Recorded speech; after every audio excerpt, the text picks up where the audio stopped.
une pression incroyable. C'est spécial. Hein.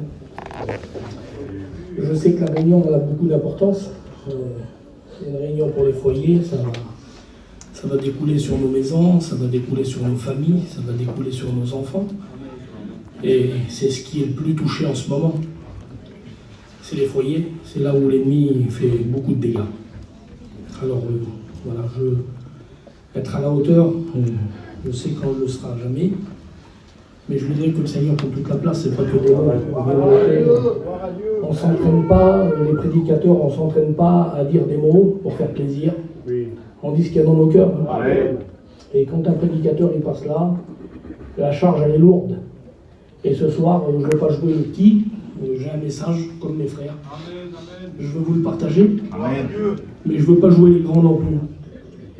J'ai appris qu'il fallait savoir se mettre de côté pour le laisser paraître à lui. Je veux vraiment le faire ce soir. Je veux vraiment le faire ce soir. Vous les compris Dieu ensemble. En nom du Seigneur, c'est grâce. Que Dieu soit béni. On a deux anciens parmi nous, c'est Abraham et Samy. Je voudrais qu'ils se lèvent à leur place et qu'ils prient le Seigneur pour nous. Seigneur, la grâce de Dieu, la source de salut pour les hommes. Merci Seigneur. Nous te faisons confiance ce soir. Confiance à Dieu. Confiance à ce qu'il a dit, notre Seigneur. Je ne vous laisserai pas orphelins, mais je vous enverrai le Consolateur, le Saint-Esprit, qui vous conduira. Alléluia. Et nous bénissons Dieu pour l'Esprit. C'est lui qui donne ce soir, qui conduit, qui relève et qui bénit son messager. À Dieu soit toute la gloire. Bénis ces moments. Toi les besoins de chacun. Chaque foyer a besoin de toi. Notre Dieu et l'Esprit que tu as donné, c'est lui qui ira toucher les cœurs et qui les convaincra. Et à Dieu la gloire, amen. Dans le nom puissant de Dieu. Merci, Gino Devel. Amen. Amen. Tu es vivant, Seigneur. Merci. Je te présente ton serviteur. Oui, amen. Seigneur. Tu le connais mieux que nous. Bénis-le, bénis-le. Seigneur, et cette assemblée, tu la connais mieux que nous-mêmes. Seigneur, Seigneur. Je demande que tu diriges son cœur, les mots. Seigneur, que ce soit des mots pesants, spirituels. Ils aillent, Seigneur Jésus, directement dans le cœur et dans la conscience. Que toute puissance étrangère disparaisse au nom de Jésus. Alléluia. Et que la liberté soit donnée à chacun dans cette salle au nom de Jésus. Je te prie de bénir Julo. Conduis-le. Conduis-le comme toi tu as décidé, Seigneur. Que la main de Dieu soit sur lui maintenant au nom de Jésus. Amen. Amen. Amen. Béni soit Dieu. Béni soit Dieu. Voilà, que le Seigneur soit béni pour cette bonne soirée. C'est vraiment encourageant de voir la soif de chacun pour écouter la parole de Dieu.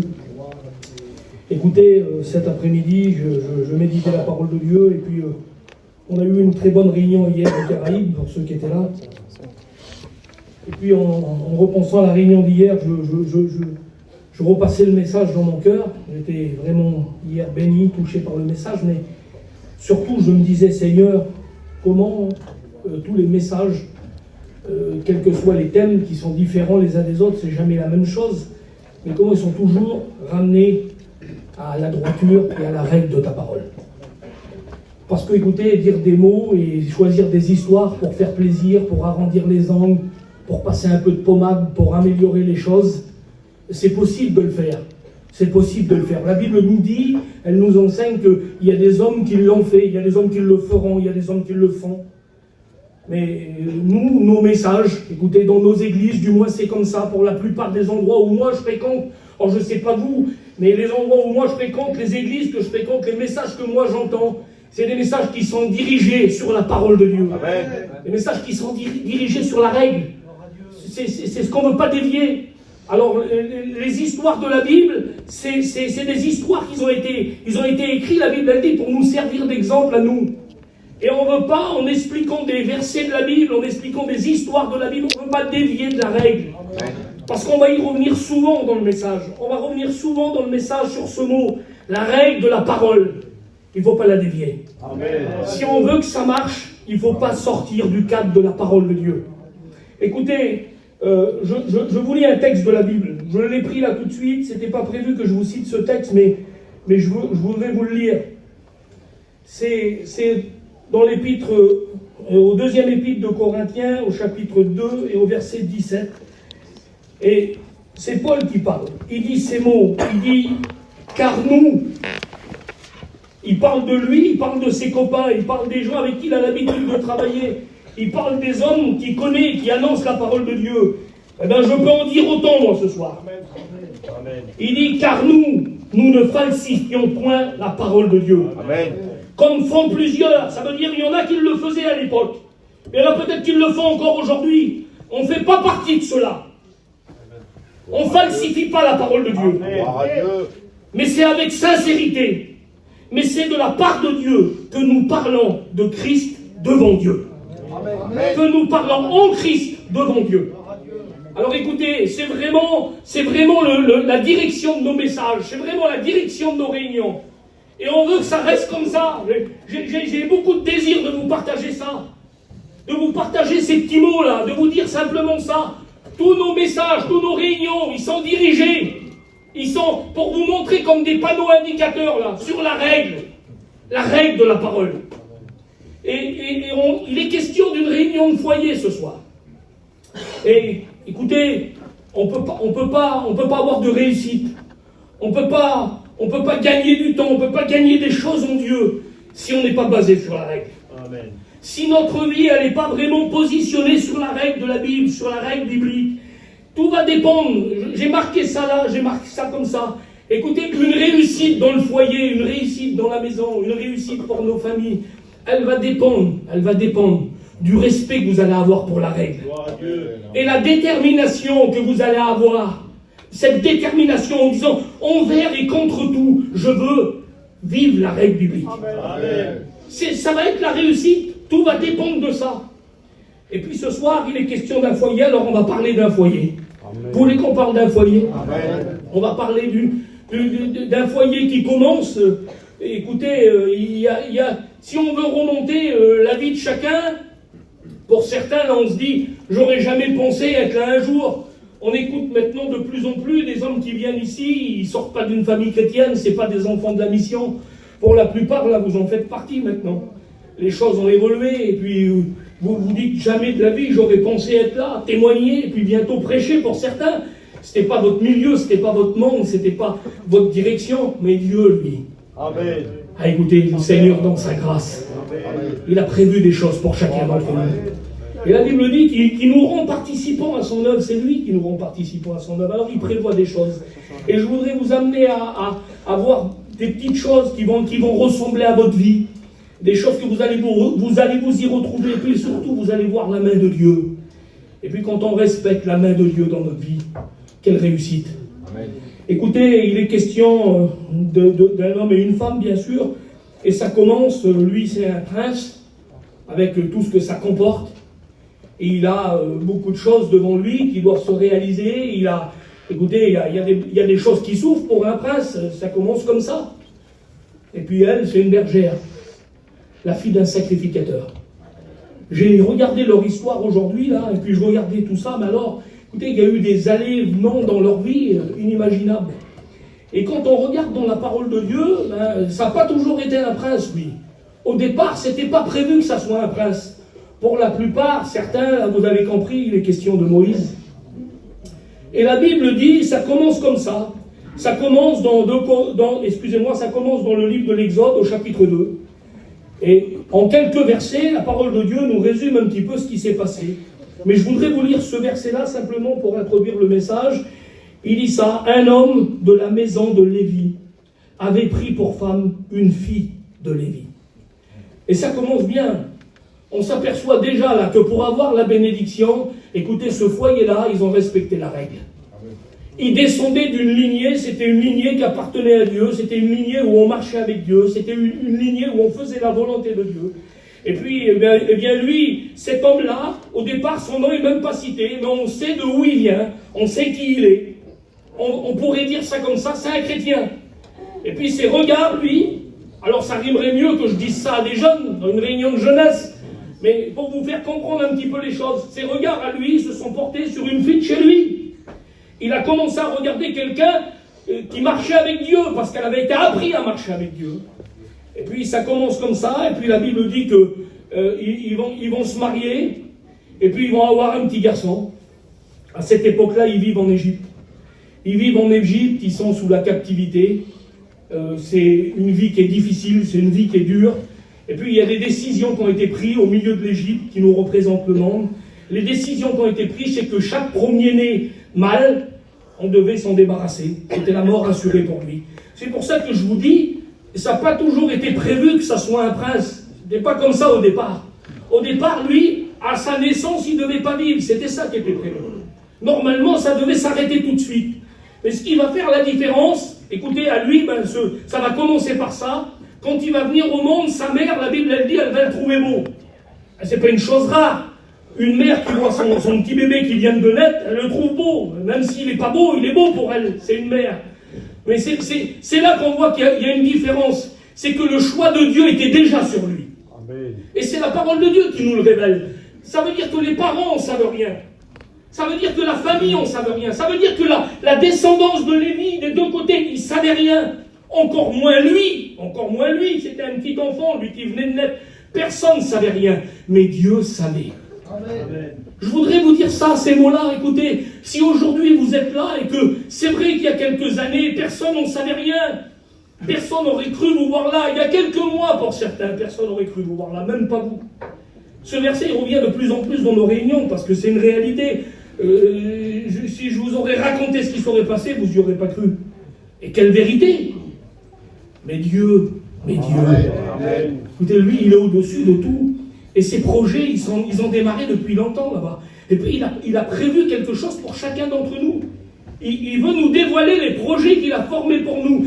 Et quand il nous les dévoile, on les trouve dans la parole de Dieu. Il dit, c'est des projets de paix que j'ai formés sur vous.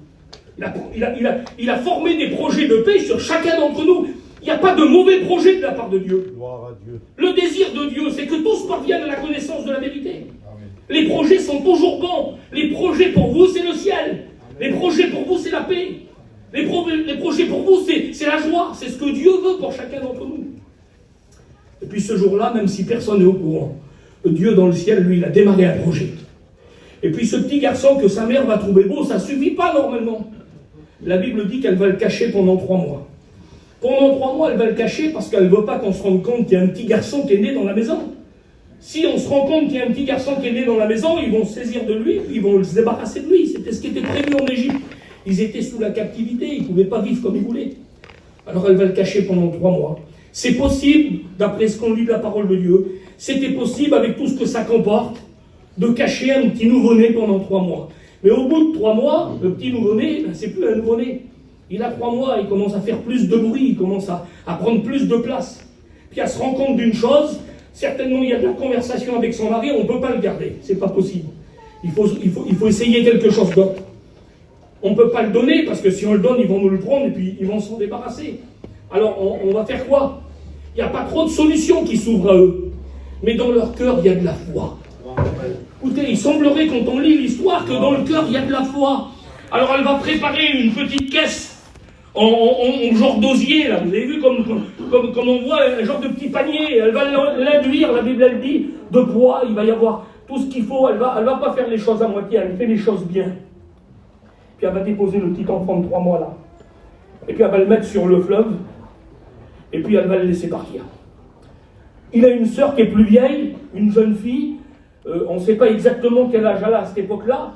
Elle va suivre, la petite caisse de Jean, elle va suivre son petit frère, si vous voulez. Ça l'importe aussi à elle, qu'est-ce qu'il va devenir. Alors elle le suit de loin, elle le suit dans le fleuve, à travers un petit peu les roseaux, à travers toutes les choses qu'on voit là. Elle va suivre le petit panier là. Et puis, écoutez, comme Dieu fait tout belle en son temps, comme Dieu fait toutes ces choses comme il veut lui, comme c'est lui qui dirige. Ce jour-là, le Seigneur, il avait prévu son petit parcours. Il avait déjà prévu son parcours. Et puis, la Bible, elle dit qu'il va s'arrêter au milieu des roseaux, à un endroit particulier. C'est l'endroit où la fille de Pharaon, la fille de Pharaon, la personne la plus importante dans le royaume après Pharaon, c'était sa fille. Elle descendait à cet endroit-là, c'était l'endroit où elle descendait avec ses copines, avec les gens qui l'entouraient pour se baigner. Et puis la Bible dit qu'elle va apercevoir le petit panier, elle ne sait pas de quoi il est question, elle va demander à sa servante d'aller le chercher. Quand on lui ramène, elle ouvre le panier, elle aussi, elle le trouve beau. Elle est surprise par ce qu'elle voit. Elle sait normalement qu'il n'aurait pas dû vivre aussi longtemps. Elle sait qu'il se passe quelque chose, mais elle le trouve beau, elle aussi. Alors elle décide de le garder en quelques minutes, là. Elle décide de le garder, mais voilà, il faut l'allaiter. Il faut donner à manger. Et puis quand elle est là, qu'elle se pose des questions, la Bible dit que la petite sœur qui était là-bas, qui était dans son coin, elle voit toute la scène, elle voit ce qui est en train de se passer. Elle est témoin. Parce que quand Dieu fait quelque chose, il met toujours des témoins. Et puis elle se manifeste. Elle dit, vous voulez que je trouve une nourrice pour lui donner à boire? Ben oui, j'en connais une. Ben oui. Elle connaît la nourrice parfaite pour donner à boire. Elle connaît la nourrice parfaite, qui a le lait parfait, c'est le sien. Alors il dit, oui, va la chercher. Et puis quand elle ramène sa mère, la mère de Moïse, elle se présente là. Et puis la princesse d'Égypte, elle dit, voilà, tu vas le prendre, tu vas lui donner à boire, tu vas lui donner à manger, tu vas le garder, et je te payerai en plus. Alors un frère, un ancien, nous disait, c'est la première fois où on voit les allocations familiales. C'est le Seigneur qui met tout ça en place. Hein. Écoutez, et puis les choses vont se faire. Et je vous ai emmené là, vous allez comprendre après pendant le message pourquoi je vous emmène là, parce que ça n'a pas trop d'importance quand on le voit comme ça. Pourquoi tu vas si loin? Mais moi, ça m'a béni de voir tout ça. Écoutez, on s'aperçoit vraiment qu'il y a un choix de Dieu là. On ne peut pas aller contre. La Bible nous dit qu'il a été choisi avant sa naissance. C'est important, mais là on voit que c'est pas que des mots, on s'aperçoit vraiment que le Seigneur prend soin là, et puis qu'il va jusqu'au bout dans les moindres détails. Et puis la Bible elle dit qu'il va grandir. Il va grandir, mais pas de n'importe quelle manière. Il va se retrouver à devenir lui le petit-fils de Pharaon par adoption. Alors ça veut dire plein de choses. Et la Bible nous le dévoile, ça. Dans le Nouveau Testament, il y a des petits détails qui nous sont donnés. Elle dit dans le livre des Actes qu'il avait reçu toute la sagesse de l'Égypte. Ça veut dire l'instruction. Il ne faut pas oublier qu'à cette époque-là, l'Égypte, c'était le pays le plus avancé qu'il y avait. C'était des gens qui avaient la science par rapport à beaucoup de peuples autour. Ils avaient une science que personne n'avait. Et lui, il a appris ces choses-là. Il a été aux grandes écoles de l'époque. Les meilleurs, c'était pour lui. On lui a appris les plus grandes choses. Il connaissait tout sur tout. L'Égypte, c'était l'agriculture, mais c'était aussi les étoiles dans le ciel. C'était des gens qui savaient lire dans les étoiles et qui savaient prédire les temps à venir à cause de ça. On le voit encore aujourd'hui. Écoutez, lui, il va grandir là-dedans. Et puis, on peut, mais écoutez, la parole de Dieu nous le permet. Facilement, on explique qu'en ayant grandi dans le royaume de Pharaon, avec tout ce qu'on vient de citer, c'est un jeune homme qui a grandi en profitant de tout ce que le palais pouvait lui apporter. Ça veut dire, écoutez, l'Égypte était renommée pour les chevaux, pour les courses de chevaux. Mais il a été sur les plus beaux chevaux. Il a monté sur les plus beaux chars, Samy. C'était un prince, lui. C'était le prince d'Égypte. Il a monté sur les plus beaux chars. Il a vu les plus beaux chevaux qu'il y avait de l'époque. Ils étaient en Égypte. Il a tout fait ce qu'un homme désirait de faire. Et puis un jour, les circonstances de la vie, les circonstances de la terre, certains diraient le hasard. Eh bien, c'est pas de hasard. Dieu a permis à un moment donné qu'il quitte l'Égypte. Il a fallu qu'il sorte de l'Égypte. Il a fallu qu'il sorte de son milieu. Il a fallu qu'il sorte des choses qu'il connaissait. Il a fallu qu'il sorte des choses qu'il avait appris. Il a fallu qu'il sorte de tout ça. Alors des circonstances que vous connaissez, en séparant des Hébreux qui étaient en train de se faire maltraiter par un Égyptien, il va lui donner la mort, et puis la crainte va s'emparer de lui, il va quitter l'Égypte. Et puis il va arriver, il va marcher pendant des temps dans le désert, et puis il va arriver à Madian. Et à Madian, il va rencontrer la bergère. Ah, c'est là que sa vie va changer, là. Écoutez, la Bible, elle nous dit ça, alors je vous l'ai lu, elle est fille de sacrificateur, elle. Son père, il s'appelle Jéthro. C'est un homme qui possède des troupeaux. C'est un homme qui a sa vie. C'est un homme qui est bien placé. C'est un homme qui a le respect des gens qui sont autour de lui. C'est un homme qui a 7 filles à la maison. Il n'a pas de fils, d'après ce qu'on lit. Mais il a 7 filles à la maison. Il en a fait des bergères. C'est eux qui s'occupent de son troupeau. Et puis, ils ont une belle vie. C'est pas des gens qui sont milliardaires, mais ils ont tout ce qu'il faut. Ils manquent de rien. C'est des gens simples. C'est des gens simples. Et puis, on s'aperçoit d'une chose, là. Ce que Dieu lui fait rencontrer, à ce moment-là, Moïse, c'est une bergère. C'est quelqu'un qui sait diriger un troupeau. C'est quelqu'un qui sait prendre soin des brebis. Comme s'il avait besoin d'apprendre à diriger déjà un peuple dans quelque temps. Il ne savait pas encore, lui, de quoi il était question. Il ne savait rien de tout ça.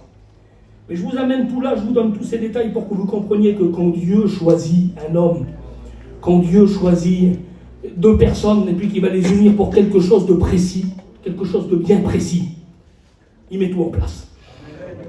Dieu met tout en place. Et puis il se rend compte d'une façon, écoutez, c'est un peu particulier. Imaginez-vous, il arrive lui à Madian, alors c'est l'homme de fleurs que personne ne connaît, mais il sait pas rien. Hein. Imaginez-vous, même si ça fait des jours qu'il marche dans le désert, il arrive, il a encore assez de force, elle est en train de se faire maltraiter, elle, par des autres bergers qui sont là, il y a elle et ses sœurs qui sont là, pendant que tout le monde est en train de les maltraiter, ils veulent pas qu'ils prennent de l'eau pour nourrir le troupeau, il arrive, lui, c'est le raclo du film. Et en 2 minutes, il met le haut là, il repousse tout le monde, il prend soin d'elle et puis de ses sœurs, ah, c'est le coup de foudre directement. Ah oui, comprenez bien. Imaginez-vous, il arrive, lui, c'est pas rien comment les choses se passent. Mais tout ce que je vous dis, c'est biblique, hein, c'est marqué dans la parole de Dieu. Et puis, en 2 minutes, on comprend que je ne sais pas si leurs regards se sont croisés, la Bible ne nous donne pas ces détails-là, mais enfin, il y a quelque chose qui s'est passé, là. Il y a quelque chose qui s'est passé. Pourtant, il y a 7 filles, mais celle avec qui ça a accroché, c'est elle. Ah oui, c'est elle. Elle s'appelle Séphora. Ça veut dire petit oiseau. Pas rien, hein. Ah oui, le Seigneur, il n'avait pas fait les choses à moitié, il avait donné une bergère, c'était un petit oiseau. Quelle beauté. Et puis, écoutez, voilà, il revient dans la maison de son père, à elle. Jéthro, il veut savoir c'est qui s'est occupé de ses filles comme ça, c'est qui s'en est... Et puis, tout de suite, au bout de quelques temps, on lit dans la parole de Dieu, on s'aperçoit que tout de suite, il va y avoir des fiançailles, et puis tout de suite, il va y avoir des choses qui vont se mettre en route, et puis ils vont former un foyer. On est devant le foyer. On est devant le foyer de celui qui devait être au début sans avenir, est devenu un prince en Égypte, dans le pays le plus puissant qu'il y avait à l'époque, et qui va se retrouver à être un berger dans le désert, marié avec une petite bergère. Et on est devant le foyer là. Ah, c'est important, hein. Alors écoutez, quand on regarde ça dans la parole de Dieu, on s'aperçoit que ça marchait bien. Ça marchait bien. Alors moi, je ne suis plus, toute la journée, j'ai lu là. Toute la journée, j'ai lu, j'ai été à droite, à gauche, j'ai lu des commentaires, des choses qu'on dit sur la vie qu'ils avaient à cette époque-là. J'ai lu un petit peu tout ça. Puis je me suis aperçu d'une chose. J'ai déduit ça, simplement. Je me suis dit, mais quand Moïse, il a dû arriver à Madian, et qu'il a rentré dans la maison de Jéthro, là, on a appris qu'est-ce qui s'était passé, on a appris un petit peu, et puis tout le monde s'est approché, et puis il a invité ses amis à la première fête, et puis aux fiançailles de sa fille. Les gens sont venus. Mais c'est qui alors ton futur gendre? Parce qu'il y avait des fiançailles en Israël, on faisait des choses un petit peu comme on les fait chez nous. C'est qui ton futur gendre? Mon futur gendre, ben, il vient de l'Égypte là-bas. Alors lui, c'est toute une histoire, parce que Jéthro était au courant de sa situation. Et puis je ne sais pas si Jéthro va tout dévoiler à ses copains, mais du moins il va leur dire qu'il vient de l'Égypte. Il va leur dire que c'est un homme de connaissance.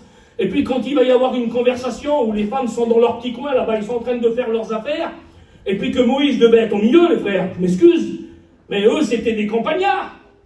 C'était des hommes qui travaillaient les champs, c'était des campagnards, qui gardaient des brebis, c'était des bergers. Mais lui, c'était pas ça, c'était un homme de la ville, lui, la grande ville, qui connaissait beaucoup de choses. Quand il parlait, tout le monde l'écoutait. Quand il expliquait quelque chose, tout le monde était là, tout le monde l'écoutait parler. Et même s'il avait une façon de parler, d'après la parole de Dieu, il ne parlait pas trop bien, mais ce qu'il disait, ça avait du sens. Amen. Il connaissait tout, il avait tout appris. Il avait été dans les plus grandes écoles, je vous l'ai dit tout à l'heure. Vous lui parlez de la semence, il vous disait quelle semence prendre, à quelle époque la semer, et si on ne voulait pas qu'il arrive des problèmes, il vous disait tout ça. Il a fallu qu'il l'apprenne, lui. On parlait de construction, c'est eux qui ont construit les pyramides. Il avait travaillé avec les plus grands architectes de l'époque, lui. Il avait été à côté d'eux. Il les avait vus prendre des notes. Il savait mesurer n'importe quoi. Il savait compter n'importe quoi. Il savait tout faire. C'était, écoutez, au-dessus de tous les gens qui étaient là. Alors, écoutez, on fait des projets quand on est comme ça. le petit foyer commence à faire des projets. Alors des projets d'agrandissement, parce qu'à un moment donné, on vit sous des tentes, et puis un moment après, on veut un petit peu mieux. Il fait des projets, lui. Qui n'en a pas fait des projets, là? Dites-moi la vérité, qui n'a pas fait des projets? Et puis même si on ne vient pas de la grande ville, même si on n'est pas monsieur un tel, même si on n'a pas reçu toute l'instruction, même si on ne sait pas les choses tout par cœur, mais quand on est en train de parler, on voit bien qu'elle est dans un coin, du moins pendant les 3-4 premiers mois. Et puis quand elle nous écoute parler, il y a une admiration terrible. Au bout de 4-5 mois, ça s'arrête après. Hein, bravo. Mais tout le monde a vécu ça. Et puis quand ça va bien comme ça, quand ça se passe bien, on commence à faire des projets. On fait des projets surtout. Puis il y en a qui avaient fait beaucoup de projets là. Il y en a au milieu de nous, j'ai plein de copains là. Ils sont là aujourd'hui, certains vont aller à l'école biblique, d'autres ils sont déjà revenus. C'était pas votre vie. C'était pas ça vos projets à vous. Vous aviez fait des projets. Écoutez, il a été question de plein de choses, mais tout sauf ce que vous êtes en train de vivre aujourd'hui. Mais qu'est-ce qui s'est passé? Il s'est passé quoi? Qu'est-ce que c'est qui a changé les choses? Eh bien, il s'est passé ce qui s'est passé pour Moïse. La Bible dit que pendant qu'il est en train de faire son métier, c'est devenu un berger. C'est devenu lui aussi, celui qui dirige un petit peu le troupeau là. Il s'occupe des brebis maintenant. Il a appris à le faire. S'il avait appris plein de choses, je ne pense pas qu'il avait appris à être un berger. C'était ce qui lui manquait, c'était le plus important. Eh bien, Dieu déplace un homme de là où il se trouve. Il l'emmène dans un endroit où il ne connaît pas, pour faire de lui ce qu'il veut. C'est important ça. Écoutez, je vous dis juste ça comme ça, on a appris, c'était Payan qui disait ça. Il disait le principe de Dieu, c'est tout le contraire de nous. Payan nous disait c'est tout le contraire de nous. Il disait un jour, Dieu avec Moïse, il a pris un prince, il en a fait un berger. Et puis il dit c'est particulier quand même, c'est pas comme ça qu'on aurait fait. Et puis il dit avec David, il a fait le contraire. Il a pris un berger, il en a fait un roi. C'est la façon de Dieu d'agir ça. Essayez pas de la calculer parce que la Bible elle vous répond tout de suite. Elle dit vos pensées c'est pas mes pensées, vos voix c'est pas mes voix. Amen. Ça veut dire que vous faites pas comme moi. Vous pensez pas comme moi. Vous n'avez pas la même vision que moi. Laissez-moi agir. Amen. Laissez-moi agir, il dit le Seigneur. Et puis il est là, il a une belle vie, il a la vie qu'il veut. Il veut plus entendre parler de l'Égypte. Lui, c'est dangereux pour lui là-bas. Il sait qu'on le cherche. Il sait qu'on veut mettre la main sur lui. Il veut plus s'en occuper de ça. Écoutez, il veut plus du monde, lui. Il n'en veut plus du monde. Il veut plus tout ça. Et puis, il va se passer quelque chose. Et qu'à un moment donné, la Bible dit qu'il va recevoir un appel. Il va être appelé. Il ne sait pas par qui il est appelé. Il ne connaît pas Dieu, lui. Il ne connaît pas le Dieu des Hébreux. Pourtant, c'en est un Hébreu. Mais il ne connaît pas le Dieu des Hébreux. Il ne connaît pas le Dieu d'Abraham, le Dieu de Jacob, le Dieu... Il ne connaît pas ça, lui. Non. Il ne sait pas, lui. Il ne connaît pas une voix, c'est une voix qu'il ne connaît pas. Mais il y a quelque chose qui l'attire. Il a quelque chose qui l'attire parce qu'il y a un message à recevoir.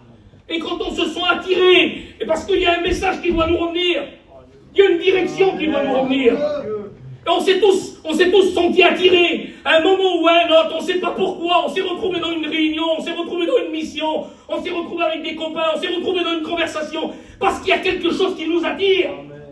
Et ce qui vous attire, c'est le message du ciel, qui veut vous donner un avenir, de l'espérance devant vous. Des choses qu'il n'avait pas. Il avait peut-être une belle vie, il était paisible, il était dans des beaux endroits, il était admiré par tous ceux qui étaient autour de lui, mais il n'avait pas d'espérance. Combien il y en a qui étaient dans cette situation-là? Écoutez, je le dis avec de la liberté. Il y en a peut-être qui sont encore dans cette situation-là. Tu as une belle vie, tu as tout ce qu'il faut, tu as réussi, tu as plein de projets, des projets aussi de construction, des projets d'agrandissement, tu t'entends bien, tu as un bon foyer, tu as tout, mais tu n'as pas d'espérance. Quand tu réfléchis sur ta vie, tu penses à quelques années devant toi, tu dis qu'est-ce que ça va être, ça sera toujours pareil alors. Ça sera toujours comme ça alors. C'est la réflexion que tu te fais tout seul, je ne joue pas les prophètes. On écoute de plus en plus de témoignages. Ça doit être important.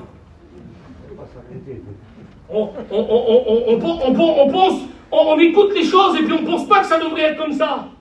Normalement, ça ne devrait pas être comme ça. Ça ne devrait pas être comme ça. Mais ce qu'on a besoin, c'est une direction. Amen. Et le cœur, lui, il est attiré par un message qui peut donner une direction. Il y a combien de temps que tu cours? Il y en a qui ont tout eu, les mains sont pleines, le cœur est vide. Je vous souhaite de tout cœur d'avoir les mains pleines, les poches pleines, mais surtout le cœur plein.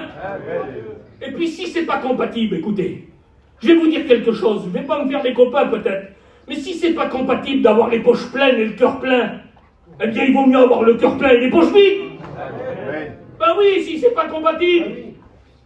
Il faut quand même choisir le meilleur, non? On est quand même là pour choisir le meilleur. Fais un choix, décide de ce que tu veux. Ça fait des années que tu es chrétien, on dirait que tu n'as pas de but, tu cours toujours après du vent. Excusez-moi. Mais je voudrais vous dire ça, il y a des témoignages, ça porte pas. Ça porte pas. Tu parles de contentement, t'en as pas. Tu le vis pas. Alors ça porte pas. Et dans ton foyer aujourd'hui, t'en es où? Parce qu'on parle, on est aussi une réunion pour les foyers là ce soir. Alors dans ton foyer, t'en es où? T'en es où dans ton foyer? Le regard de ton garçon, il est comment sur toi? Le regard de ta fille, ma soeur, il est comment sur toi? Il dit quoi ton garçon quand il parle de toi? C'est un homme qui a renoncé? C'est un homme, c'est le foyer de mes parents, ils ont renoncé, ils veulent plus vivre ça? Parce qu'ils ont trouvé quelque chose de plus grand. C'est ce qu'il devrait dire normalement. C'est ce qu'il devrait dire normalement. Écoutez, la voix elle est tellement forte dans son cœur qu'il se dirige vers une montagne qui est à côté de lui là. Ça résonne tellement fort. Il n'y a rien normalement, c'est une montagne, c'est aride. Oui, mais il y a une voix qui nous appelle. C'est moins beau que tout ce qu'il a connu, c'est moins beau que tout ce qu'il connaît, c'est moins beau que tout ce qu'il a visité. Mais il y a quelque chose qui nous appelle. Seigneur, qu'est-ce que tu fais là? Dis-moi la vérité, qu'est-ce que tu fais là? Comment que ça se fait que tu te plais ici? Tu te plais ici, tu te plais dans moins beau que ça, tu te plais dans la petite salle là-bas, tu te plais en dessous le store là-bas, tu te plais. Pourquoi? Parce que c'est un message qui t'appelle.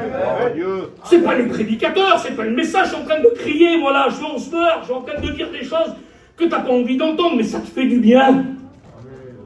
Tu peux pas l'expliquer ça. Tu peux pas l'expliquer, la façon de le dire, ça te plaît pas, mais ça te fait du bien. Ça t'attire, c'est ta curiosité au départ, et puis ton cœur, il ressent des bienfaits. Et puis c'est tellement fort dans le cœur de Moïse qu'il va prendre la direction des hauteurs, il va prendre la direction de la montagne. Ah oui, le secours nous vient des montagnes. Le secours, il nous vient d'en haut. Écoutez, frères et sœurs, le secours, il vient d'en haut.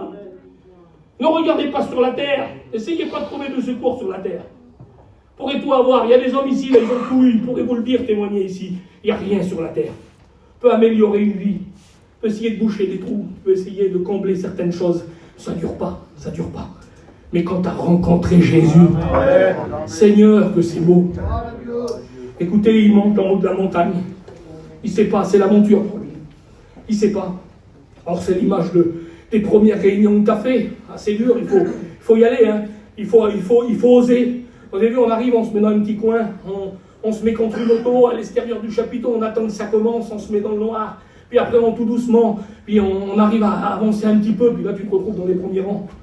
Merci Seigneur. Tu es presque devant le puissant là. Amen. Parce qu'il ne sait pas en haut lui. Écoutez, Jésus ne vous attirera jamais avec des choses extraordinaires. Il a choisi de parler à Moïse ce jour-là à travers un buisson. Jamais il choisira des choses extraordinaires, mais la différence c'est que le buisson il est en feu, mais il ne se consume pas. Ça veut dire qu'à travers le buisson qui ne représente rien, d'un seul coup là, il y a quelque chose que personne peut faire. Il y a quelques personnes qui pouvaient agir de cette manière-là. Et puis quand Moïse est là, qu'il voit ce qui se passe, il ne comprend pas. La Bible dit qu'il fait le tour un petit peu, il regarde à droite à gauche, on lit dans la Bible, on s'aperçoit qu'il essaye de comprendre. Jusqu'à un moment donné où il veut s'approcher plus près. Il veut s'approcher plus près parce qu'il a envie de comprendre. Et puis là, Dieu lui parle. Oh Seigneur, écoute, si tu veux comprendre, approche-toi un peu plus. Et tu vas écouter la voix du Seigneur résonner dans ton cœur. Parce que quand on s'approche du buisson, quand on s'approche de cette image qui est pour nous là aujourd'hui, c'est la présence de Dieu. C'est le feu qui s'allumait, c'est le même là. Eh bien aujourd'hui, il peut s'allumer sur ta vie aussi. Il s'est allumé sur la vie des chrétiens qui sont là. Et puis quand le feu se met à parler, écoutez, le feu se met à parler. Une voix qu'il ne connaît pas, je vous l'ai dit. Une façon de parler qu'il ne connaît pas. Et puis c'est Dieu qui lui parle. Et vous connaissez cette scène-là, où Dieu va lui délivrer un message. Le Seigneur va lui délivrer un message. Alors le message que Dieu va lui délivrer, c'est écoute, t'es bien là où tu es, là. Tu profites de tout. Ça y est, t'as un beau foyer, t'as tout ce qu'il faut, mais il y a tes frères qui souffrent. Ça veut dire que t'as découvert quelque chose, quoi. Parce qu'en plus de sa petite vie paisible, il venait de rencontrer quelque chose. C'était l'apothéose. C'était le plus important de tout. Oui, mais ça, c'est tout. C'est comme pour tout chrétien, ça. Quand on s'approche de Dieu et qu'on se retrouve devant sa présence, c'est pour tout chrétien, ça. Mais pour tout chrétien, il y a le message qui va avec. Et le message qui va avec, c'était pas tu redescends, tu continues à élever tes petits troupeaux, tu continues à les faire grandir, tu vas avoir un troupeau 2 fois plus grand, tu vas avoir une belle maison. C'était pas ça le message de Dieu. C'était pas ça. Et c'est pas ça le message de Dieu pour les chrétiens. C'est pas tu vas à ta réunion le mardi, tu vas à ta réunion le jeudi, tu vas à ton culte le dimanche, de temps en temps tu fais un jeûne et prière. Tu fais un exploit dans la semaine, tu vas à une réunion dans une maison là-bas. Et puis tu vas faire ton petit commerce et puis tu fais tes petites affaires. Et puis toi, ma soeur, tu regardes sur Internet et tu te commandes des affaires pour décorer ta petite maison. Vous croyez que c'était ça le message? Parce que c'est ce qu'on fait. Ah écoutez, je ne vais pas me mettre à côté de vous, je ne vais pas là pour vous juger. C'est ce qu'on vit, ce que je vous dis là. On se reconnaît tous là-dedans. Mais c'était pas ça le message. C'était pas Moïse, t'es bien là? Je suis venu te dire que c'est moi qui t'a sorti de là-bas. Là. J'ai fait de façon à ce que tu sois là. Et puis là maintenant, profite bien. Non. C'était pas ça le message.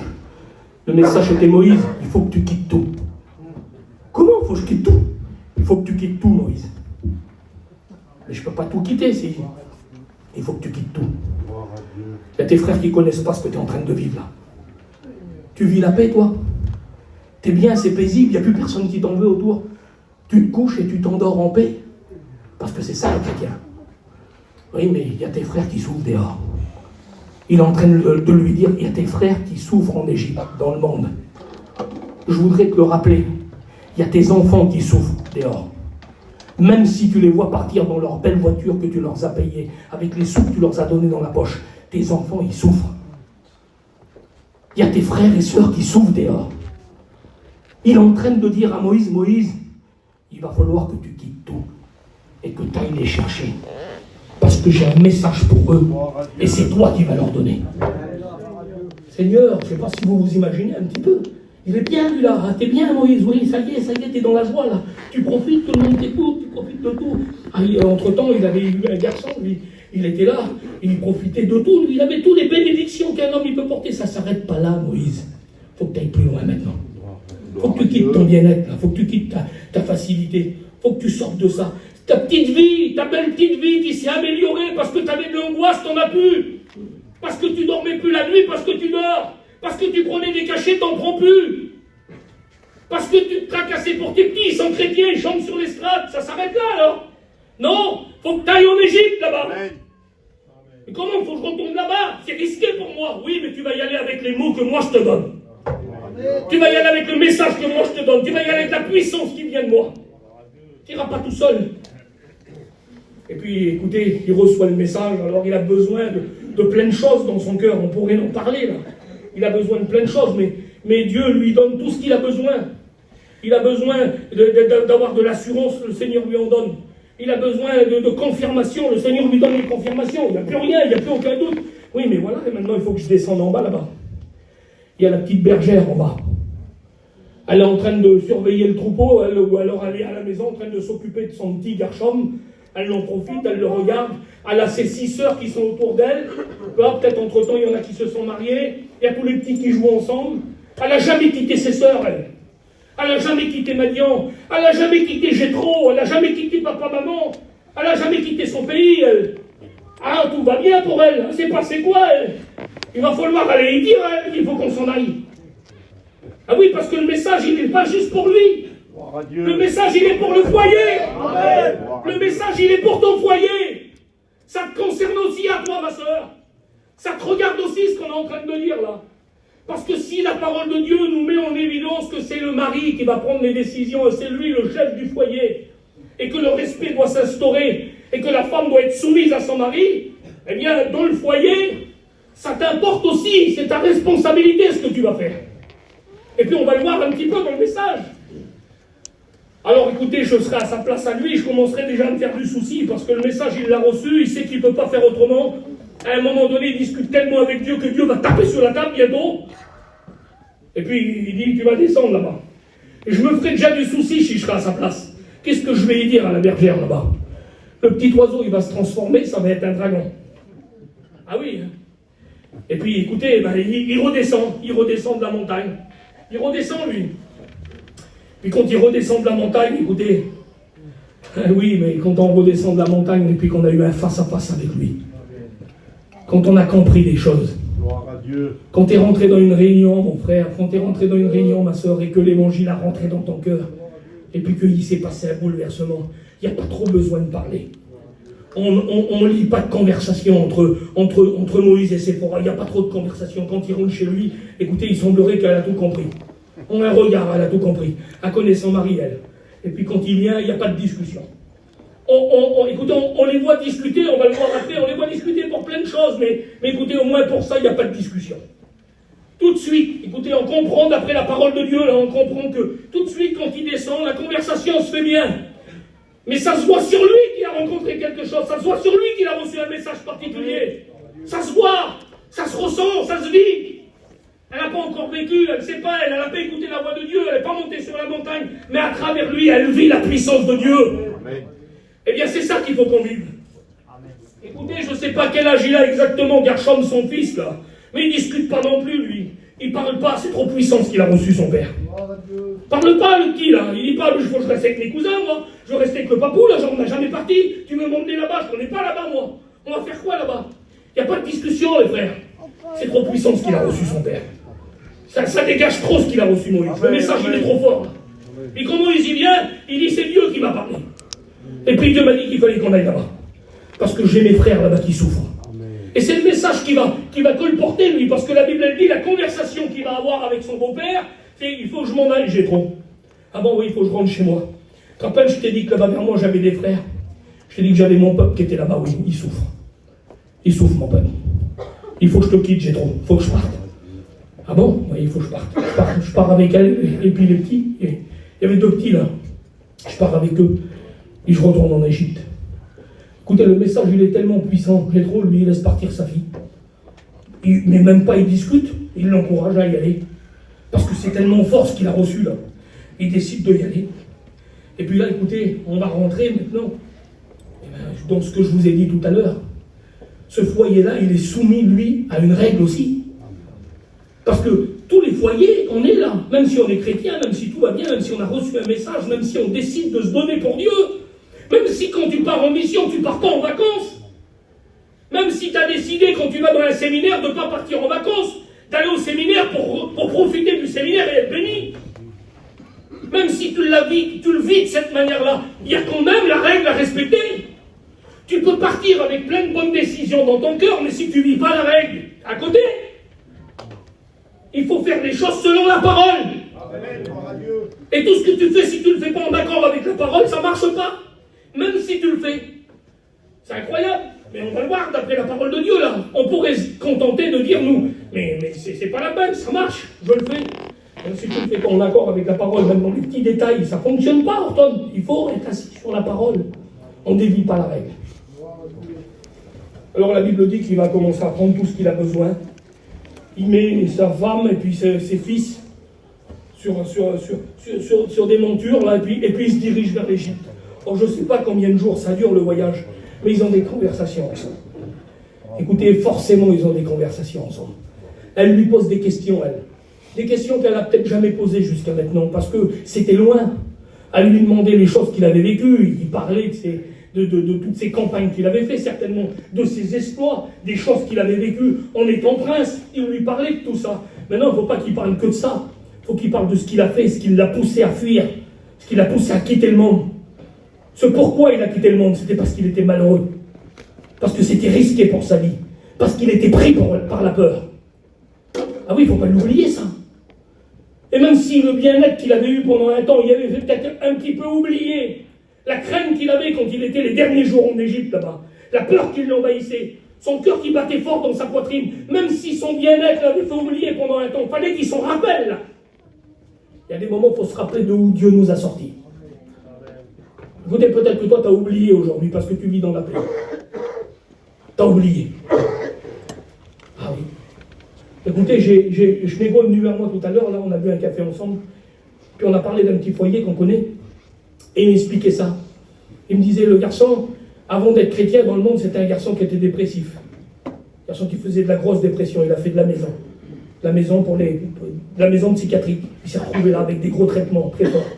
Et puis, dans sa misère, il a crié à Dieu. Il y a quelques années en arrière.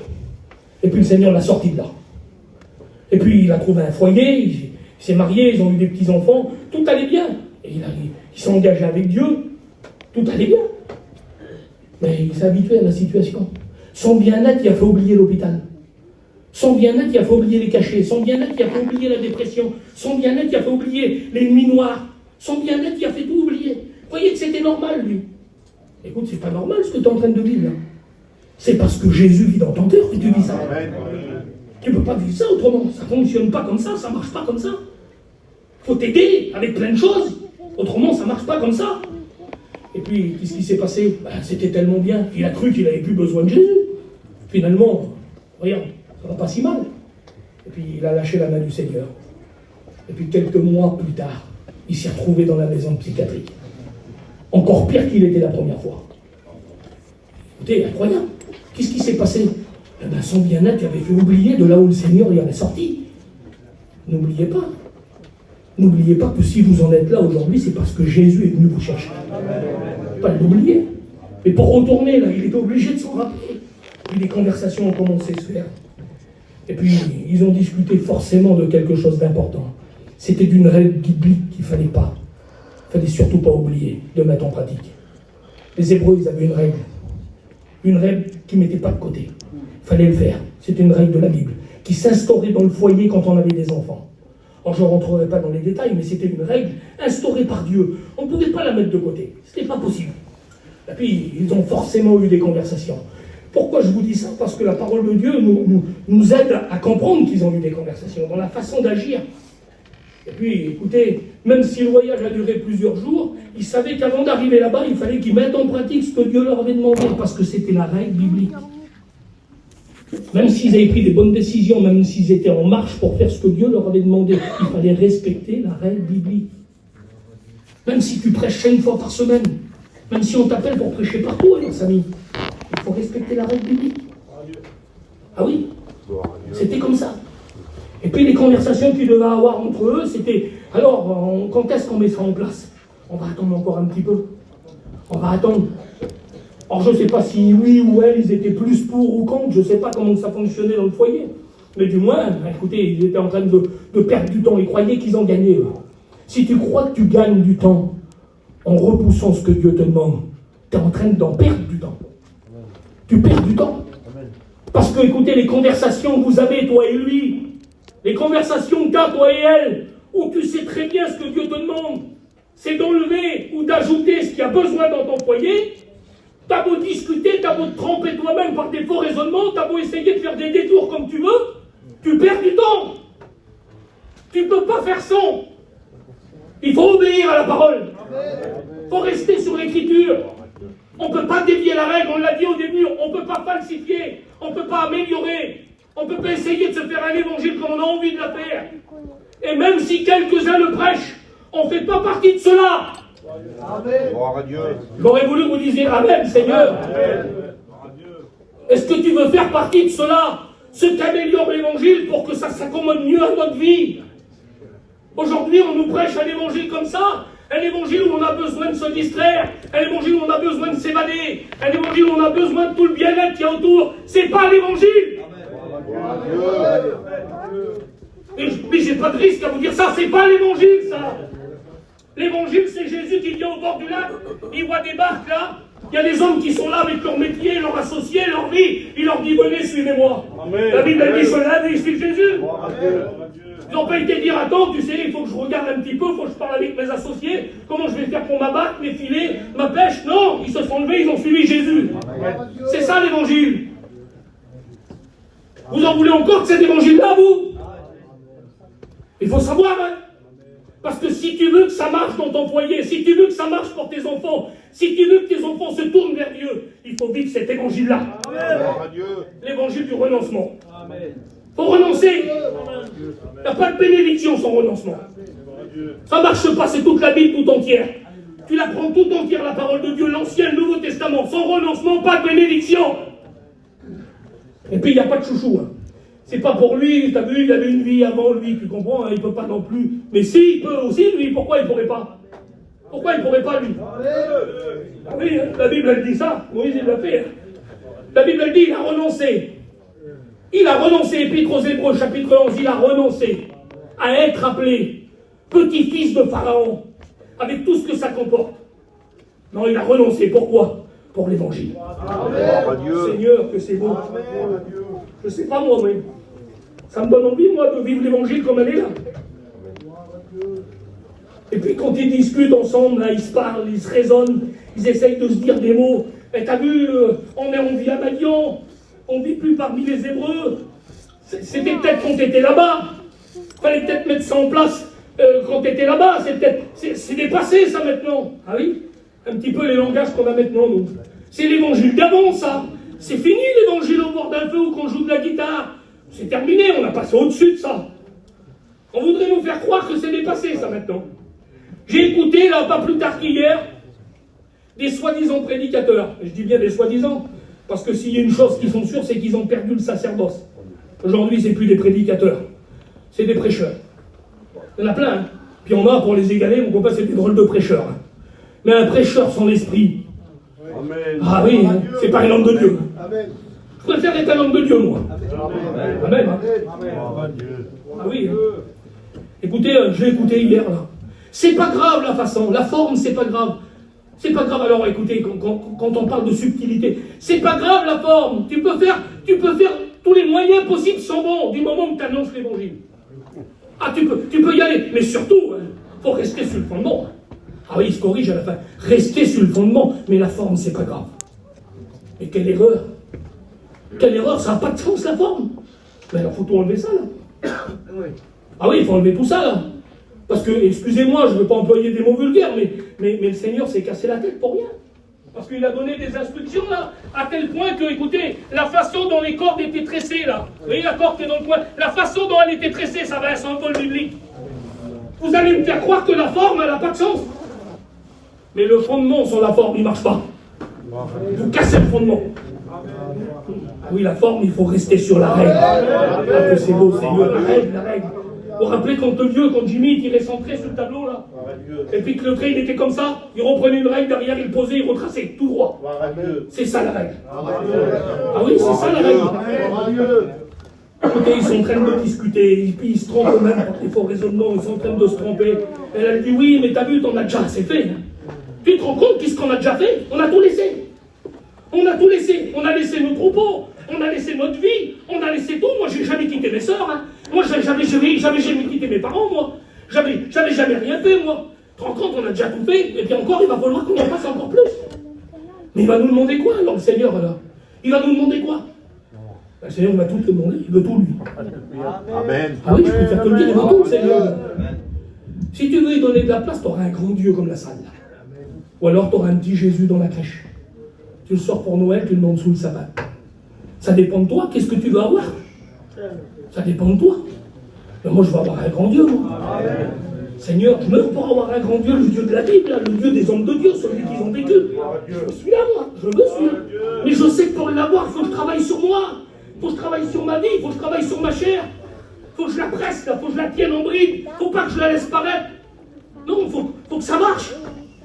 Alors la conversation, elle se fait, là, écoutez, ouais. Ah, t'as déjà fait pas mal de choses, hein, Moïse. Hein. Pas ça, elle le raisonne comme ça, elle. T'as déjà fait pas mal de choses, hein, regarde un petit peu. De où que tu sors, toi? Tu devrais même pas être là. Et puis, écoute, c'est notre foyer, c'est nos enfants quand même. On a quand même le droit de faire comme on veut avec nos enfants. Ah ben oui, hein. C'est des raisonnements humains, là, qu'elle est en train de dire, elle. Ou peut-être c'est lui qui les donne. Alors, je sais pas. Peut-être c'est lui qui les donne. Il dit peut-être lui. Ton père, c'est un sacrificateur, il nous a rien demandé. Hein. Ah oui, ton père, c'est quand même Jéthro, c'est le sacrificateur de Madian. Il nous a rien dit, ton père. Hein. Alors, écoute, voilà. Hein. Il y en a qui raisonnent comme ça. T'as vu, hein, les prédicateurs, ils ont rien dit. Et puis toi, tu connais, toi, dans la mission, toi. Ton papou, c'était un ancien. Ah ben toi, tu connais, toi. Hein. Et puis, personne ne te dit rien, puis t'as vu, lui, là-bas, c'est le petit-fils à un tel. Alors, des noms de la mission, on ne te dit pas. C'est le petit-fils à un tel. Regarde, il vit normalement, lui. Hein. Lui aussi, il a ça, lui aussi, il va là-bas, lui aussi, il va là-bas. Lui aussi, il fait comme ça. C'est des faux raisonnements, ça. Vous vous trompez vous-même, il dit la parole de Dieu. Vous-même, tout seul, tu n'as pas besoin des autres, tu te trompes toi-même par des faux raisonnements. Tu crois que tu as raison dans la façon que tu présentes les choses. Et eux, ils sont en train de se tromper eux-mêmes, là. Ils sont en train de mettre tout ce qu'il y a devant eux, ils se trompent. Et puis, à un moment donné, la Bible, elle dit qu'en cours de voyage, ils choisissent de s'arrêter dans un petit endroit. Ah, ils choisissent cet endroit-là. En partant travailler pour Dieu. On va quand même choisir, on va joindre l'utile à l'agréable. Ils choisissent cet endroit-là. Ils se mettent là, ils dressent une petite tente. Ils préparent tout. Elle a fait un petit repas pour la soirée. Ah, ils sont terribles. Ils sont en cours de route. Entre les deux, là. Ah, ils sont entre les deux. Ils sont entre Madian et puis ils sont presque arrivés. Ils sont presque arrivés. Presque arrivés à destination. Ah oui, mais écoutez-moi. Quand on ne respecte pas la règle, Dieu s'en mêle. Ah oui, Dieu s'en mêle. Et puis la Bible dit qu'ils vont commencer à la nuit tombe, ils vont commencer à s'endormir, et puis vous savez ce qui va se passer? Alors c'est les mots de la Bible. La Bible dit que dans la nuit, Dieu va attaquer Moïse. C'est le mot qui est marqué, comme ça, il est marqué comme ça, vous le lirez dans votre Bible. Il dit que dans la nuit, Dieu va attaquer Moïse, il va l'attaquer. Il va y avoir des assauts, mais des assauts qui vont l'oppresser. Il ne comprend pas ce qu'il est en train de vivre. Il ressent la mort arriver sur lui. Il est en train de mourir. Il croit qu'il fait une infarctus. Il croit que son cœur est en train de lâcher. Il est en train de mourir. Elle le voit. Il y a une panique autour d'elle. Elle ne sait plus comment faire. Alors son mari est en train de mourir. Écoutez, la Bible, elle dit que Dieu attaqua Moïse et voulut le faire mourir. Je ne sais pas si vous voyez un petit peu. Et voilà pourquoi je vous ai expliqué tout depuis le début. Pour vous donner l'importance de respecter la règle. Parce qu'on est devant une situation où Dieu, avant la naissance, il choisit un homme. Il le fait naître dans un endroit où il ne devrait pas vivre. Il le fait passer à travers les mailles du filet. Il se retrouve dans la maison de Pharaon. Il grandit comme un prince au milieu. À un moment donné, il trouve un moyen de le faire partir. Il arrive à Madian. Il devient berger. Jambe de sacrificateur. Il est appelé par Dieu dans la montagne. Il vit l'expérience la plus importante de sa vie. Et Dieu veut le faire mourir. Vous imaginez un petit peu là? Mais pourquoi tu veux faire mourir un homme comme ça? Tu ne peux pas faire mourir un homme comme ça. Si, il ne respecte pas la règle. S'il ne respecte pas la règle, je l'attaque. Seigneur, je l'attaque. Tu te sens attaqué par Dieu? Tu sens des assauts qui viennent dans ton cœur? Depuis quelque temps là? Ça fait quelque temps que ça dure, Dieu te demande des choses, tu dis non toi.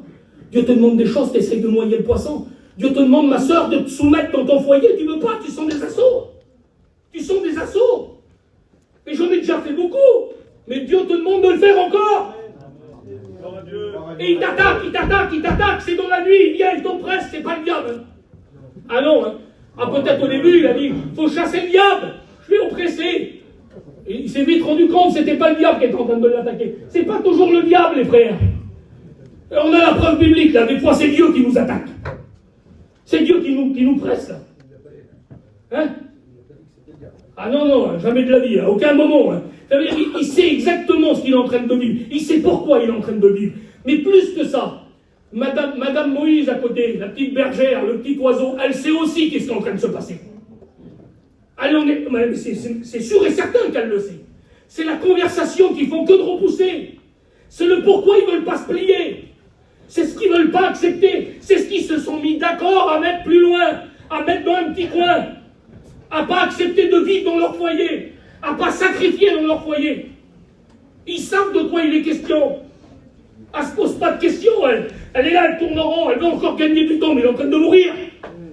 Il y a les assauts de Dieu, les assauts de Dieu, les assauts de Dieu. Ils sont là pour te faire demi-tour. Écoute, les assauts de Dieu sont là pour te faire demi-tour.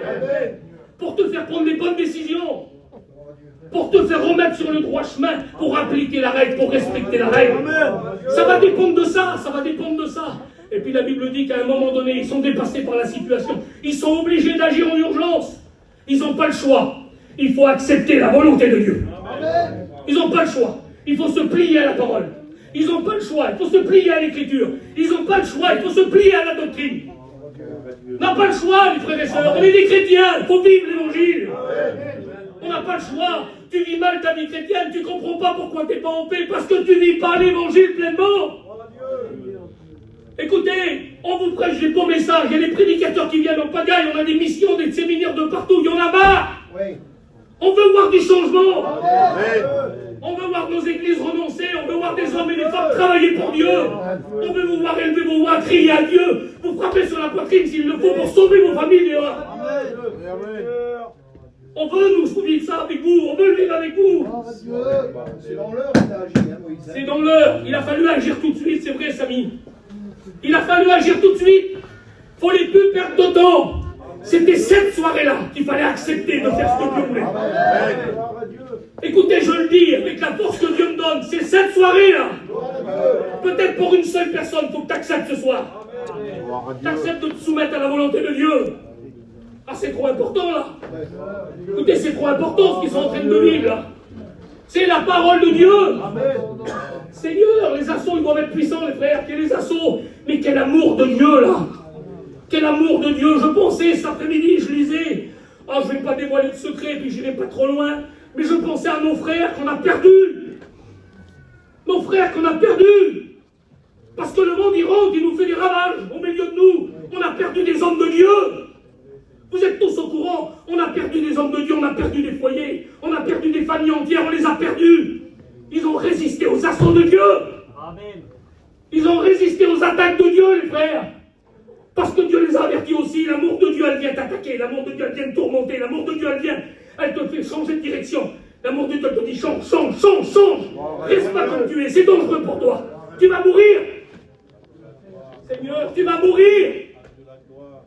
Parce que après, quand tu es là, tu vas avoir affiché un beau sourire. Mais si tu es mort à l'intérieur, tu es mort.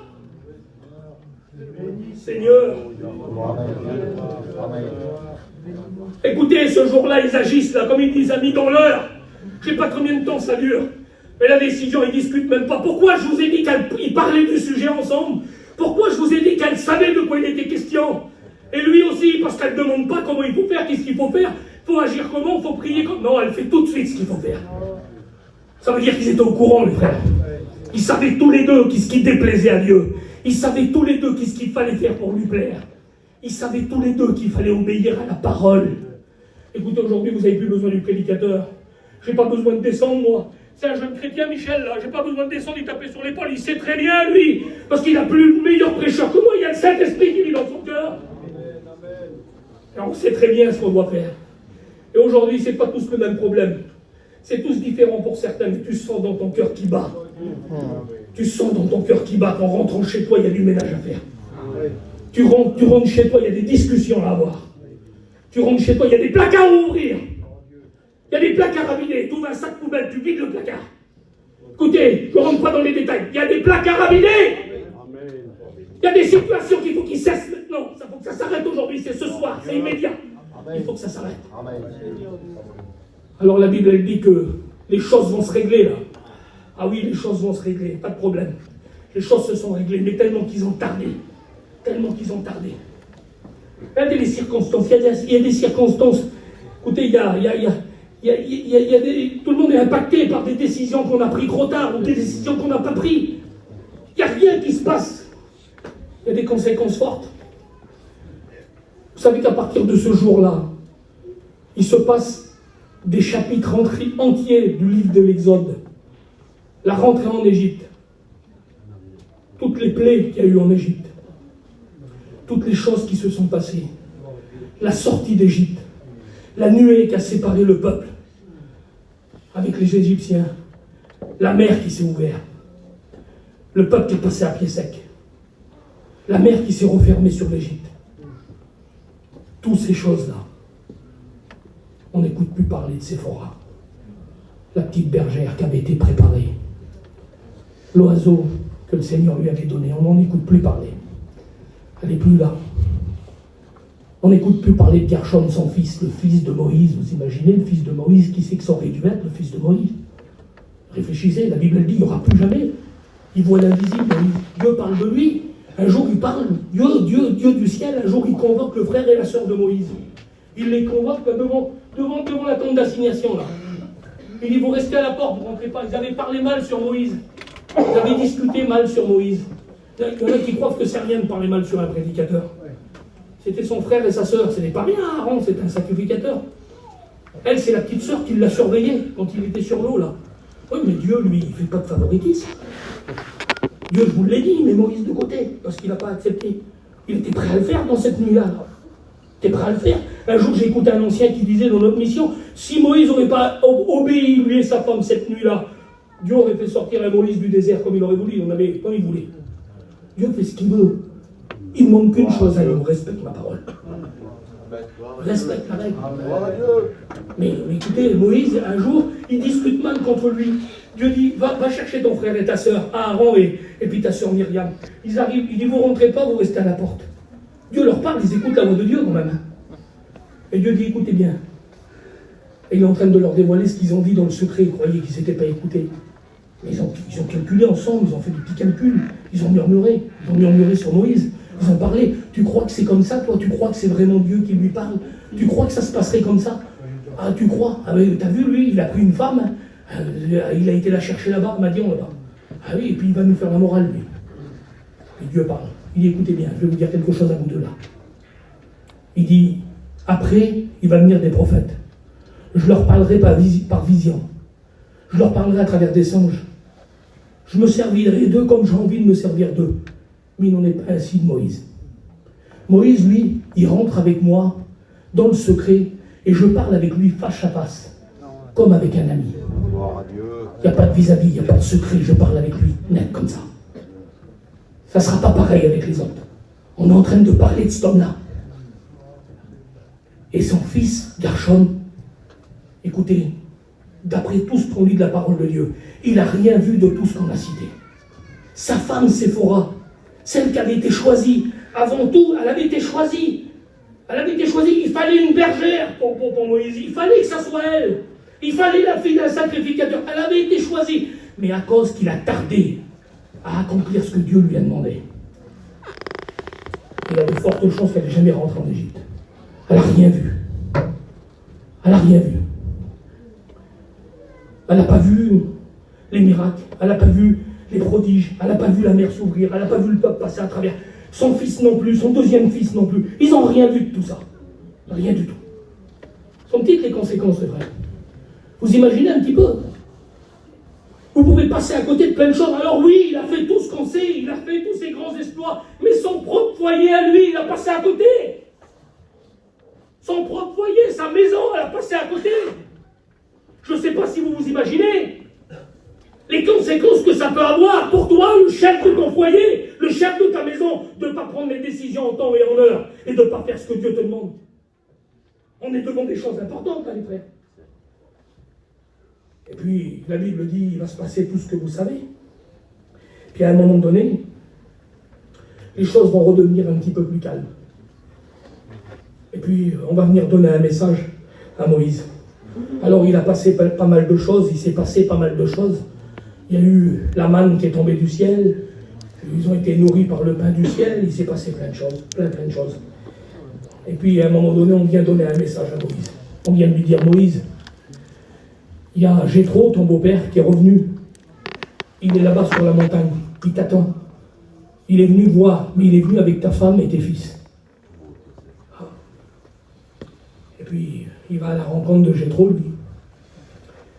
Et la Bible dit qu'il est revenu avec sa femme et ses fils. C'est marqué comme ça dans la parole de Dieu. Ça veut dire qu'elle était partie. Qu'est-ce qui s'est passé? Qu'est-ce qu'il y a eu? Il y a eu un manque de prise de position. Il y a eu un manque de sérieux. Il y a eu un manque de respect pour la règle, qui a fait une cassure à un moment donné. À combien de temps elle a duré la cassure, je ne sais pas. Elle a été sur quel point de vue la cassure? Est-ce que c'était un arrangement à l'amiable? Je ne sais pas. Mais il y a eu cassure. Je ne sais pas ce que tu vis en ce moment. Peut-être qu'il y en a qui ont des cassures à l'amiable. Il peut y avoir des cassures dans le même camping. Cassure dans le chalet, dans le camping. Cassure dans le canapé, cassure dans la chambre. Il y a des cassures à l'amiable comme ça. C'est mieux pour tout le monde. On ne va pas faire souffrir les petits. Ah non, elle n'a pas fait souffrir les petits, elle était bien là-bas, elle était retournée vers ses sœurs, elle était retournée vers sa famille, elle était dans la maison de son père, mais son fils, Gershom, et son autre fils, ils n'ont jamais vu ce qui s'est passé là-bas. Ils n'ont jamais rentré dans le travail que Dieu avait confié à leur père. Vous imaginez un petit peu? Quel choix, il faut choisir là maintenant. On se retrouve devant des responsabilités, dites-moi la vérité. Et Dieu regarde à rien. Il y a des conséquences à tout. Écoutez, quand on regarde dans la parole de Dieu, on se rend compte d'une chose. Les choses se font, c'est des retrouvailles, il n'y a pas trop de détails donnés là-dessus. Il y a des retrouvailles qui se font. Alors, comme je vous le dis, Je ne sais pas comment les choses se sont faites, je ne sais pas si ça s'est fait d'une bonne façon, d'une mauvaise façon. Je sais une chose, c'est qu'il y a eu cassure. Et puis je vais vous dire quelque chose qui renferme tout. Dieu n'est pas d'accord avec la cassure. Même si elle est en bon terme, même si elle se fait bien, même si on pense encore en se trompant par des faux raisonnements que ça va améliorer les choses, Dieu n'est pas d'accord. Écoutez, c'est clair, Dieu n'est pas d'accord. Venez trouver les frères du conseil. Samy sait de quoi je parle. Pendant des années, il a été dans le conseil. Venez trouver les anciens, venez trouver les frères du conseil. Demandez-lui, en expliquant votre histoire, si des fois, tu n'aurais pas une solution pour quitter ta femme ou quitter ton mari. Il te dira non. Comme Rabbi Jacob, il te dira non. Allez, il n'y a pas de solution.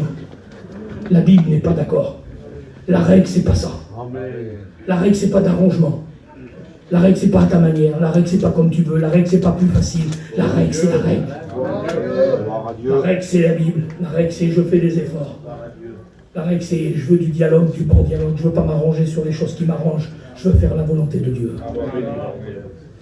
Écoutez, au bout d'un moment, Jéthro, il est là, il se met un petit peu à l'écart.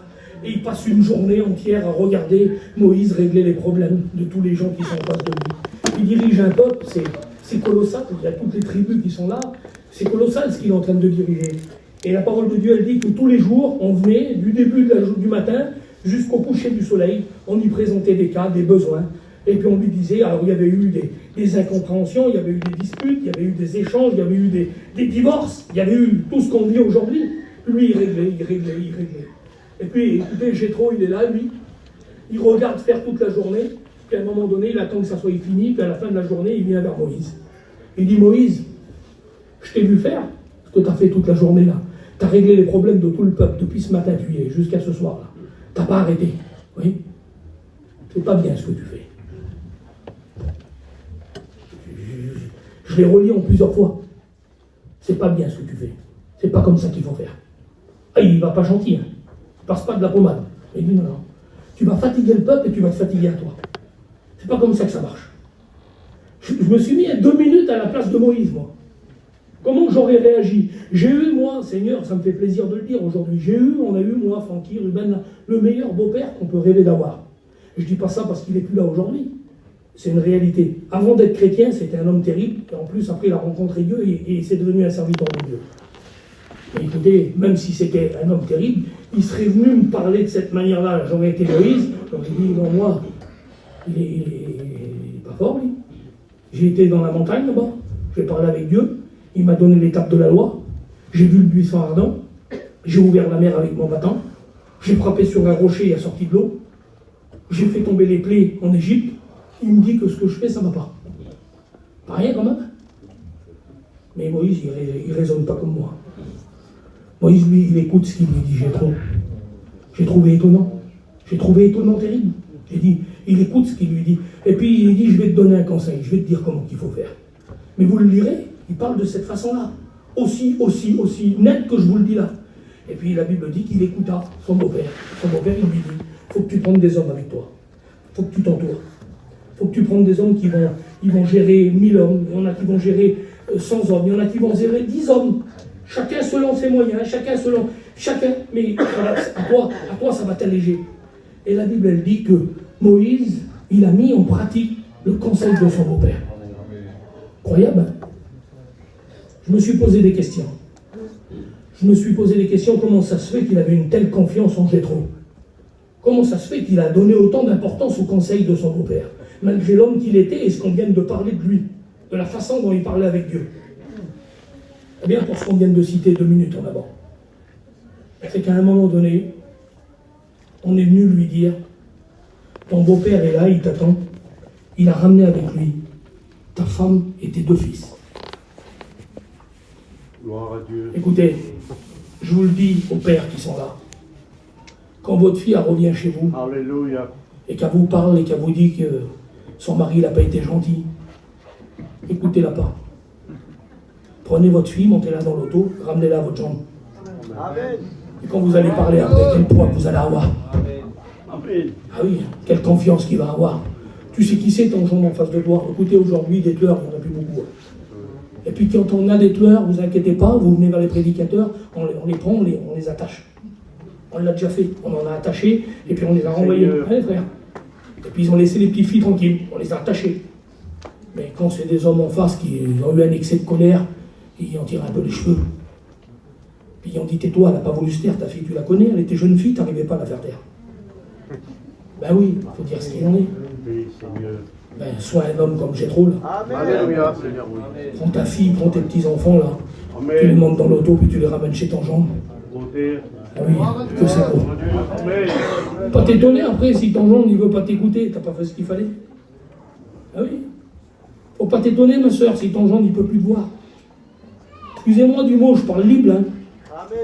Ah, je parle libre. Faut pas t'étonner, ma soeur. Ton gendre, il peut plus te voir. Il veut plus manger vers vous, il veut plus. Ben oui, mais quand il y a eu la petite dispute là-bas, t'as pas arrêté de parler une seconde. On n'a pas arrivé à te faire taire. Il y avait des prédicateurs, il y avait ta famille, il y avait tout ce que tu voulais, on n'a jamais arrivé à te faire taire. La belle-mère, hein. Je parle de la belle-mère. Ben oui, je parle de la belle-mère. Ah oui. Mais je peux parler de la belle-fille aussi. Ah oui, il y a la belle-fille aussi. Elle a 25 ans, elle connaît tout.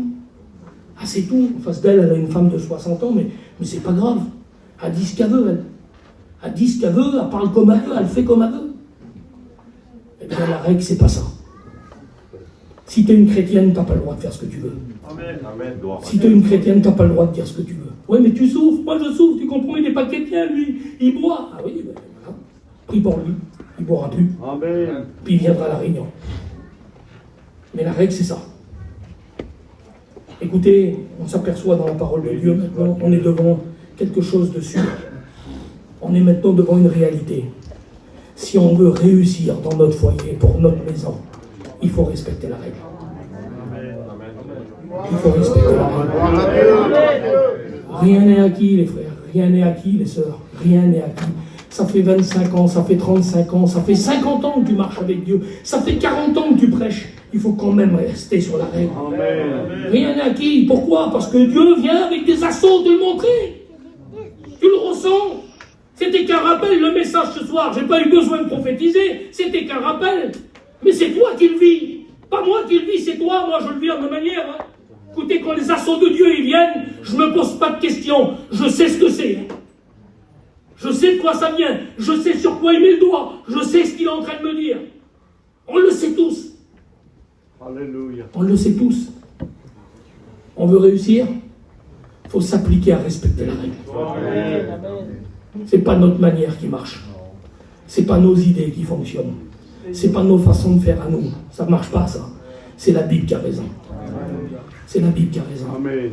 Écoutez, une conversation toute simple qu'ils auraient dû avoir. Moïse et Séphora, ils auraient dû discuter, ils auraient dit, oh, c'est bien. Peut-être c'est elle qui aurait dû le dire. Je ne sais pas. Je ne sais pas, du moins, c'était plus sa responsabilité à lui.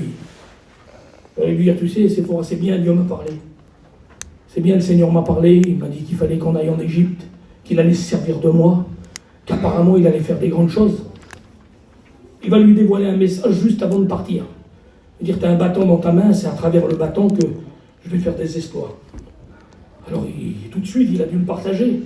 Mais il aurait dû dire, c'est bien, mais tu sais, cette petite chose qu'on discute souvent là, qu'on aurait dû faire il y a longtemps. Il y a longtemps qu'on aurait dû agir, il y a longtemps qu'on aurait dû faire ce que Dieu nous demande. C'est le moment là. On ne part pas sans l'avoir fait. On ne repart pas sans l'avoir fait. On ne quitte pas ce lieu sans savoir mis en règle. Amen. Tu ne peux pas le régler tout de suite là? Prends la décision dans ton cœur. Gloire à Dieu. Gloire à Dieu. Tu ne peux pas le régler parce qu'il faut que tu rentres chez toi pour le régler.